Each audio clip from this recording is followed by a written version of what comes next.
They say the calmest waters hide the deepest secrets. But what if one such secret gave birth to the voice of India's greatest epic? Who is the sage who compiled the Mahabharata? Who was born not in a palace, but on a boat, surrounded by silence and mist?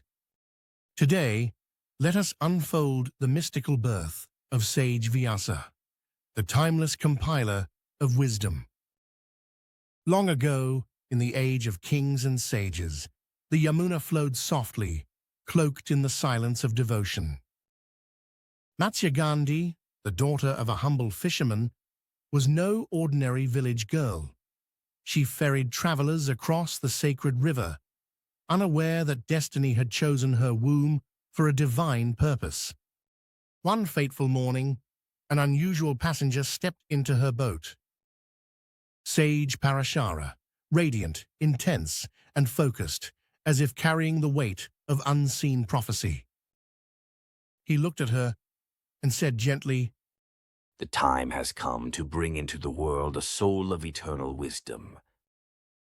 Matsyagandhi's heart trembled.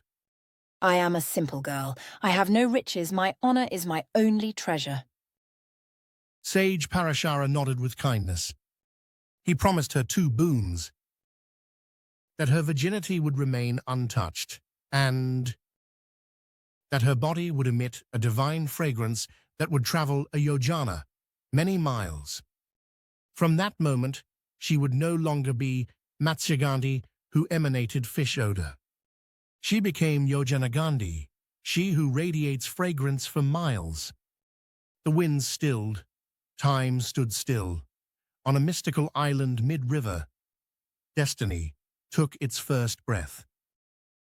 In the quiet of fog and mantra, a child was born, not crying, but calm, born with hair matted like a sage, eyes that held the secrets of the stars, and a soul untouched by illusion. Matsyagandhi held him close. But the child, still wet from the womb, stood up. He bowed to her and spoke his first words.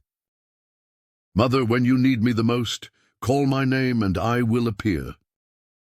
And just like that, he walked away, into the forests, into silence, into tapasya. He was called Krishna Dvaipayana, the Dark One born on an island. The world would later call him Vyasa, the compiler of wisdom. That moment did not just birth a sage. It transformed a fisher girl into a woman of destiny. Her fragrance became a legend, her dignity a divine. Years later, her grace attracted none other than King Shantanu of Hastinapura. Drawn not just by her scent, but her calm wisdom, he asked for her hand. And thus, Yojanagandhi became Satyavati, the queen of Hastinapura. But even royalty cannot escape fate. When the throne lacked an heir, Satyavati remembered the promise of her son, and she called his name. From the wilderness he came, not with gold, nor army, nor chariot, but with silence, serenity, and truth. Vyasa answered his mother's call. He gave the kingdom a future, sons who would carry the lineage. And later, he would divide the Vedas, compile the Puranas, and compose the Mahabharata, the voice of Dharma for all ages. But none of that would have existed if not for a woman on a boat and a sage who saw beyond time. If this story touched your soul, if you feel the echo of ancient Dharma still beating in your heart, then like this video and subscribe to Shree Sacred Scrolls.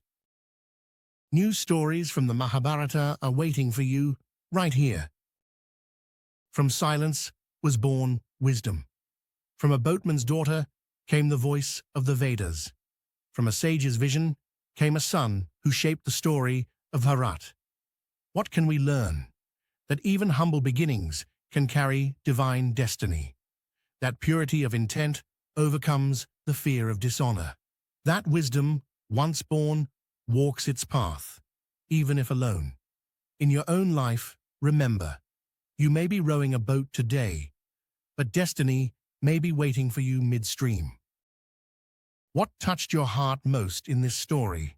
Drop your thoughts in the comments. Let's journey together, one scroll at a time.